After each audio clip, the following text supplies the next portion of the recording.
Hello, and thank you for joining us today. My name is Courtney Bailey, and I'm an English language lecturer, teacher trainer, and doctoral researcher. My work focuses on how English proficiency is defined, assessed, and used within higher education and international educational contexts. For over a decade, I've worked with language programs, universities, and global partners at both the classroom and institutional level. With this said, the field of English language assessment is evolving rapidly. Institutions, educators, and learners are navigating changing expectations around proficiency, fairness, and access. Within this space, the work of the English Language Standard Advisory Authority, or ELSA, raises important questions about how standards are set, how equity is protected, and how assessment shapes opportunity. I come into this conversation from two perspectives. First, as the Intensive English Program Coordinator with NAFSA, or Association for International Educators, where I work closely with institutions managing admissions, placement, and accountability. And second, as an educator with the U.S. Department of State's English language programs, where I engage with the broader questions of access, equity, and responsible language policy. These roles inform the questions that I will be asking today. And I am joined by the team behind ELSAA, who are Stephen Carey, Sandy Bungal, Karen Ottewell, and Miraman. Thank you so much for joining me here today. Karen, I will direct this first question to you. What gap in the field of English language assessment and standards did you see that led to the creation of ELSA? That's a great first question, Courtney. The truth is really that the gap has always existed. Globally, there's no independent body that regulates or oversees the growing range of English language tests. Institutions and professional bodies are left to scrutinise test providers' own claims about the validity, reliability, security, and benchmarking of their tests. This challenge then intensified during the pandemic when providers rapidly shifted to online delivery, as we all had to. And now, with the rise of AI-driven assessments, the landscape's even more complex. That's why we created ELSA, to put the duty of care to the test takers at the heart of what we do and to promote greater assessment literacy across the sector. Our mission is to provide clear, evidence-based insights to stakeholders so that they can make confident, informed decisions about English language assessment. Because testing really should never be a gamble. It should be transparent, fair, and focused on supporting the test takers. Great. Thank you so much for explaining that so clearly and so thoroughly. Stephen, I'll turn this next question to you. So how do you define the word authority in your name? And do you see ELSA as primarily advisory, regulatory, or consultative? That's another great question and very important one, Courtney. As you say, there are, of course, many different types of authority. Regulatory, where a group set rules or decide on a membership body. Consultative, where a group of members consult each other on a set of rules. Earned, where purported leaders seek to earn authority through their achievements, actions, or contributions to a particular cause. Reputational, which is similar to the latter, arguably. And advisory, which usually armed with the previous two, where people provide advice for a sector to support a particular cause or standard. We suggest that ELSA is a combination of earned authority and advisory authority, and also based on the reputation of each of our co-founders, who have all had a large range of experience in the English and testing arena. So we're delighted to have already offered some support to a range of organizations around the world already, precisely providing advice on how to approach English language policy and standard. And that's how we aspire to define the authority of ELSA. Understood, understood. And I really appreciate the fact that you've broken down for our audience what it means to be advisory, regulatory, and Mm. consultative. So I'm sure that's extremely helpful. Thank you. Sandy, how do you balance collaboration with existing organizations in the field while also defining a distinct role for ELSA? Sure, thank you, Courtney. So at ELSA, the team and I really view collaboration as absolutely essential rather than being competitive. The field of English language standards is broad, it's interconnected. So our goal essentially is to complement and not necessarily replicate the great work that is already being done by some bodies. However, as Karen mentioned earlier, we really have identified a huge gap within assessment literacy, which will continue to be a key focus for ELSA over the coming months and years. So, how do we achieve this balance? I guess it's through a couple of things. Firstly, through partnership and alignment. As a team, we've been busy and actively engaged with a number of existing testing organisations, as strategic partners that universities are members of, professional bodies globally, because our role is purpose is global. And this is really to ensure that we have a better understanding of any changes within their assessments, their needs, but we are also able to support these organizations as well as share best practices across regions and sectors. And I guess secondly, through innovation and specialization. So ELSA's distinct role, I guess, lies in addressing this gap within assessment literacy, particularly, I would say, the intersection of language proficiency, global education, employability, and digital assessment, where particularly standards are so important. As Karen also mentioned earlier, has been a flurry of new assessments since the pandemic, and it can be quite challenging to navigate these. Yeah. And I guess the third principle is really continuous transparency and open dialogue. By maintaining this open communication with the various professional bodies, the universities, and institutions globally, we really want to ensure that our initiatives enhance and really add great value to their current English language strategies. So ultimately, ELSA really defines its distinct identity through things like thought leadership, insights, assessment literacy workshops, standard setting, while staying aligned to our broader mission, which is improving English language outcomes for students worldwide, but at the same time, raising standards. Exactly, exactly. Thank you so much. That was such a great answer. And I would like to build on that. And Mir, I would actually like to invite you into this conversation. From a global educator perspective, how do you see your work contributing to international dialogue on English language assessment and standards? Thanks, Courtney.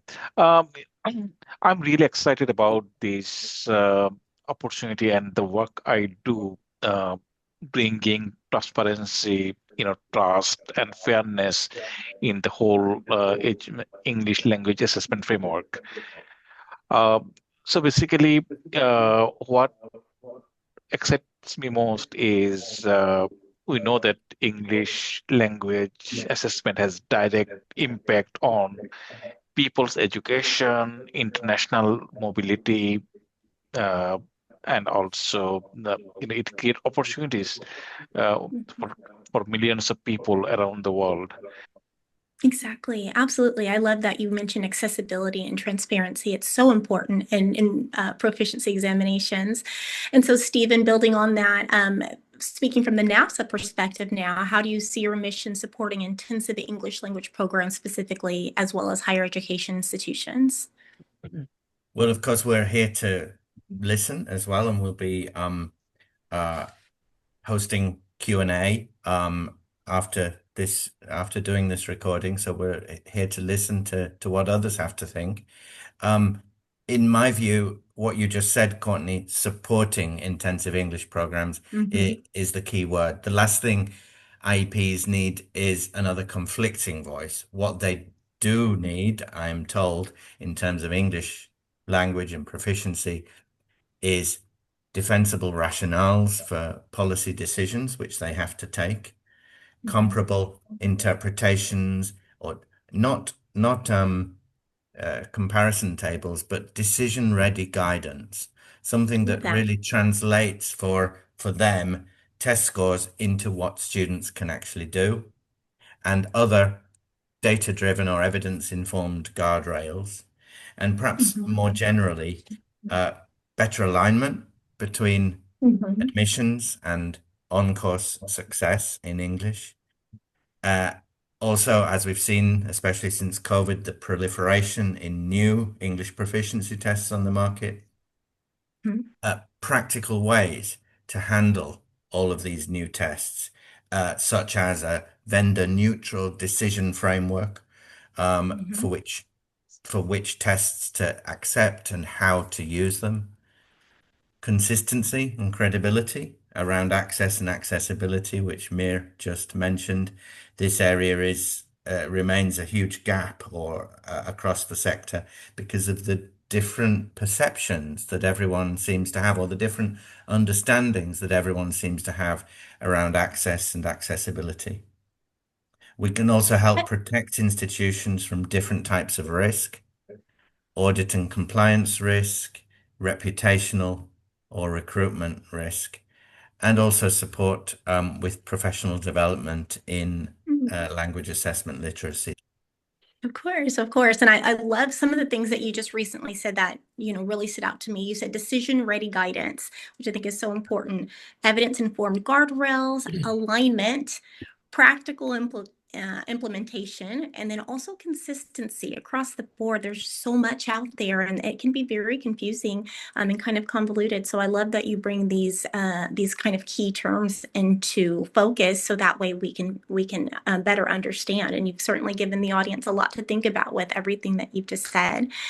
But before we go any further, I would love to kind of go a little bit deeper into the team behind ELSAA. So Karen, I would love it if you could kind of give us some insight and let us know who makes up the core team and what professional and academic backgrounds you guys have. Thank you, Courtney. Well, you have the core team on the screen at the moment. We are the four co-founders of ELSAA, and collectively we bring over 100 years of experience in English language assessment. But I think what truly sets us apart is the breadth and depth of that expertise. We span diverse professional and academic perspectives, and this enables us to draw on extensive, multifaceted, as well as global insights as well.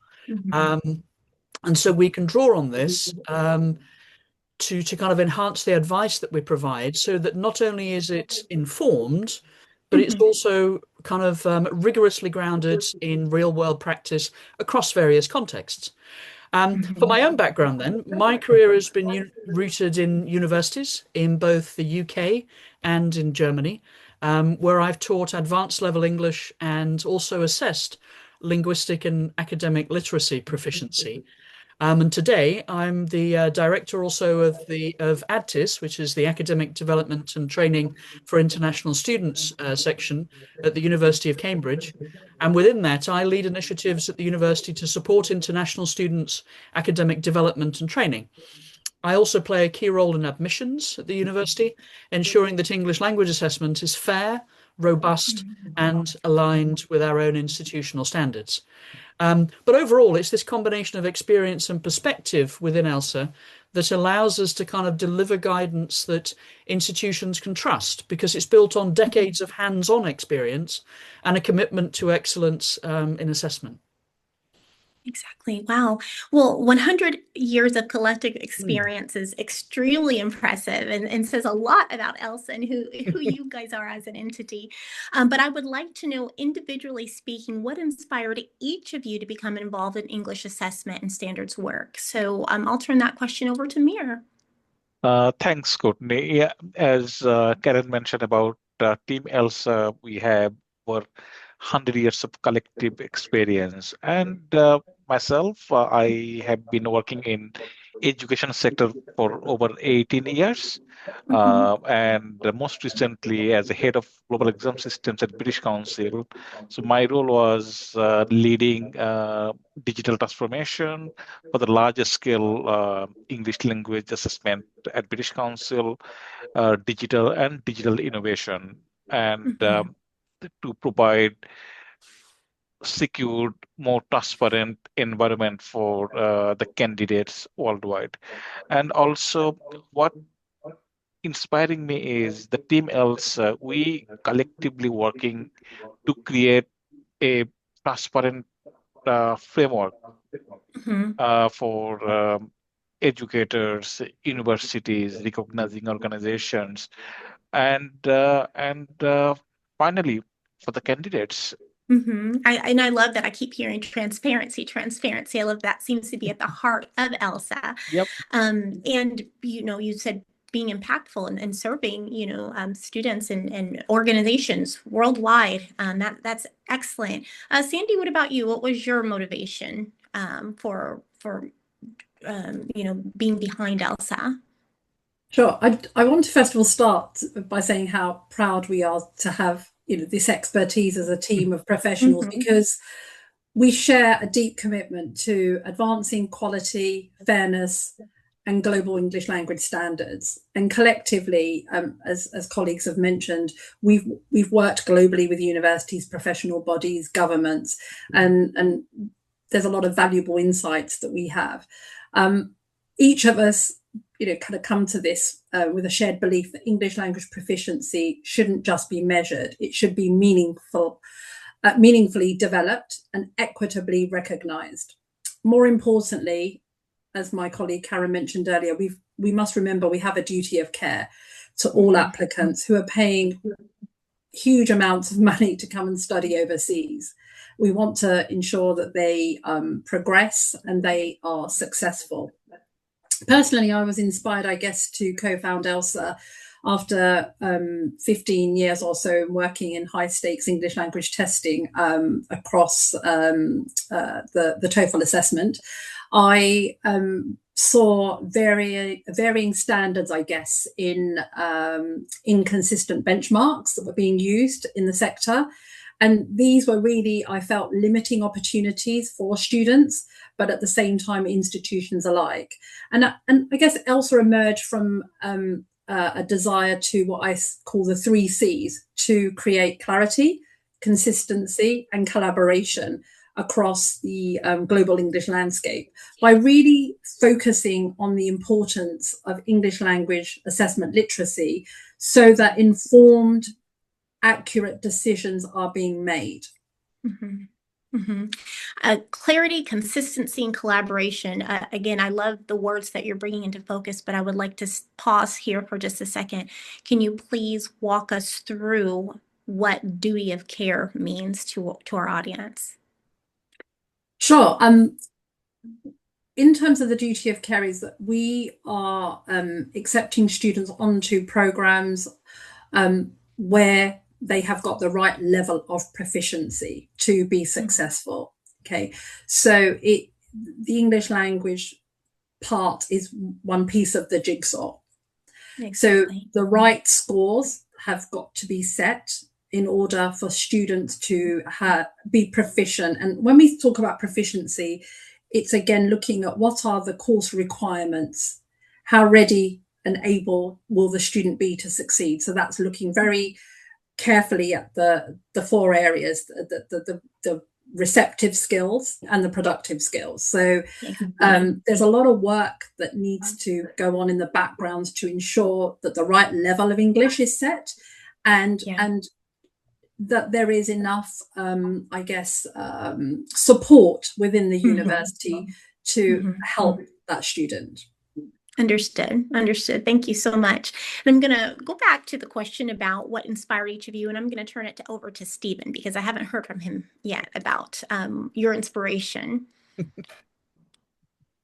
Thanks, Courtney. Well, I think one inspiration, I'll say more, but it's working with you. I think bringing a lot of what Mia, Karen, Sandy have just said, bringing that to life across borders and internationally. I think it's so important. And so, we're delighted to be associating with you to bring this mission that ELSAA has, to bring that to obviously to the US and North America, but hopefully as well to other geographies. In terms, so thank you to you. That's a big motivator for me, is the fact that ELSAA is global. In terms of my own long history in English language and also in international marketing, I taught and supervised English classes in Mexico a frightening 30 years ago, and and then in addition, I'm also an experienced marketeer, having worked in various fields over the years. The role for which I'm perhaps best known was that of global marketing lead for IELTS. But of course, in my 17 years working for British Council, I did a lot more than that and covered a whole range of quite important activities for testing, such as audit, compliance, operations, stakeholder management. So I bring rich experience and a lot of interest, therefore, in how proficiency tests should work, how they are working, and everything else that my colleagues have said in how they should support students and students and organizations in what they're trying to do. Yeah, well, it's clear that there is a lot of experience behind ELSAA, and you guys seem to be a very cohesive team, but you are still individuals. So I would like to ask the next question to any of you. How do you balance the different perspectives within your team when making evaluations or recommendations? I think that's a fabulous question, Courtney, and I think it leads back to the fact of when we're looking at kind of the 100 years of experience we have, and the fact that we come, as you've just heard, from kind of our own backgrounds and our own interests in what's brought us to ELSAA, the different perspectives that we all have and expertise that we bring to it. So essentially, what ELSAA does then is we lean on each other's experience in terms of testing. For example, we may look to me, for example, for practitioners' experience, because I work at a university and working with students. We look then to Sandy and to Stephen for Mia to draw on their experience. So we can kind of have a holistic, fully rounded kind of then advisory package for those that we're working with. So we see it as a strength, as it were, that we can see this from numerous different perspectives. Got it. Thank you so much for sharing that. And so, Stephen, I'll direct this to you. And so we're going to get more into the educator and program relevance. So how do your services support intensive English programs specifically, especially when they're focused on balancing academic, cultural, and linguistic goals? Yeah, thanks, Courtney. Of course, we touched on this earlier a little, and we do understand that intensive English programs obviously have a whole range of factors they need to consider, and due to all the differing goals that they have. But that's precisely where we believe ELSAA can help in providing unbiased advice as to what test scores mean, what proficiency levels they translate into, and therefore what students in this case, but it can be professionals in other cases, what students can and cannot be expected to do before they enter an IEP, during an IEP, and by the end of an IEP, and recommendations as to what support they may need at each stage of that process throughout the journey. Exactly. And I love, again, we're hearing the word support once again. So I love that this is being reinforced. Sandy, I'll direct this next question at you. So what advice would you give program directors who are struggling to decide which proficiency exams to accept for admissions? Sure, that's always a very popular question. I guess having worked for 15 years in this space, I've learned a lot, and my advice would really center around three key principles. Firstly, looking beyond brand recognition. Okay, focusing on reliability and alignment. So let's start with the outcomes, not the test name necessarily. And it's really easy for many to default to the most well-known tests. But what really our advice would be is that institutions or those responsible should really examine how each assessment aligns with communicative and language demands of the actual course that you're trying to enroll the student onto. That is so critical and sometimes gets lost in translation. Also ensuring, as well as obviously test security, the test design and scoring methodology reflects valid, repeatable measures of proficiency, beg your pardon, and that again is productive and receptive skills. And I guess the second one for me is prioritizing transparency and comparability. Okay, it's really easy to fall into the trap of following what other institutions are accepting or what test scores that they're setting. But really, it's important to do your own homework and really look at adopting tests that provide clear descriptors, mapped to frameworks such as the CEFR, so that you are really able to compare results across multiple assessments. Because ultimately, you, as an institution, you really want to ensure that you're being fair and that any decisions that have been made are evidence-based. Yeah. And then thirdly, I guess adopting a flexible, evidence-led approach. So language proficiency should really be viewed as one dimension of readiness for study or work. It's not a gatekeeping mechanism, which many think it is. It's not.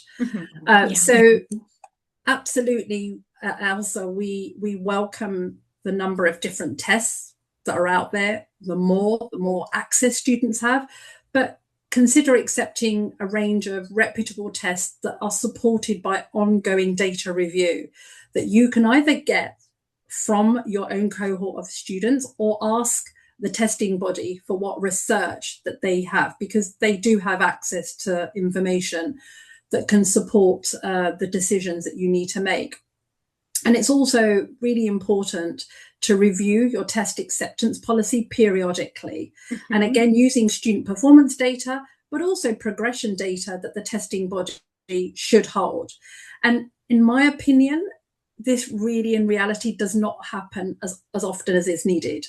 So ultimately, a balanced approach, one that combines academic standards with inclusivity, ensures that students admit students that are both capable and prepared to succeed. And this is really in all of our interests.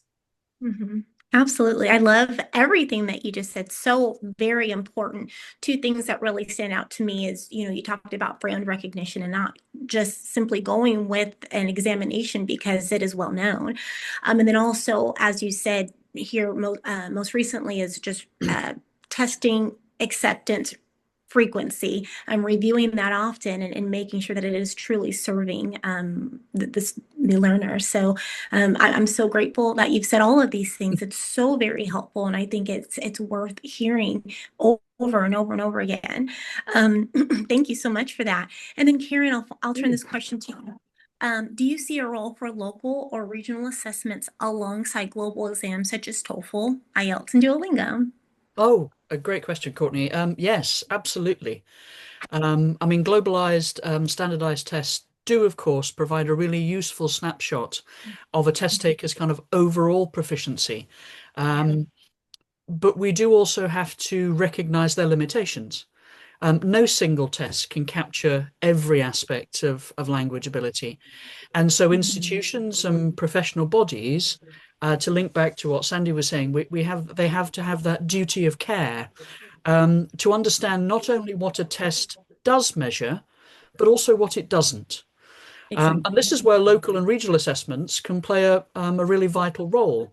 They can assess specific linguistic or cultural or academic needs that maybe a global test may overlook. But together, these approaches then, if we complement a global test with a more local or regional test, can create kind of a more complete and fair picture of a test taker's abilities and give the institution or the professional body greater insight into the abilities, but also the test taker themselves as to many areas that they maybe need to strengthen or work on as well. So yes, definitely. And what has been the biggest surprise since launching ELSAA?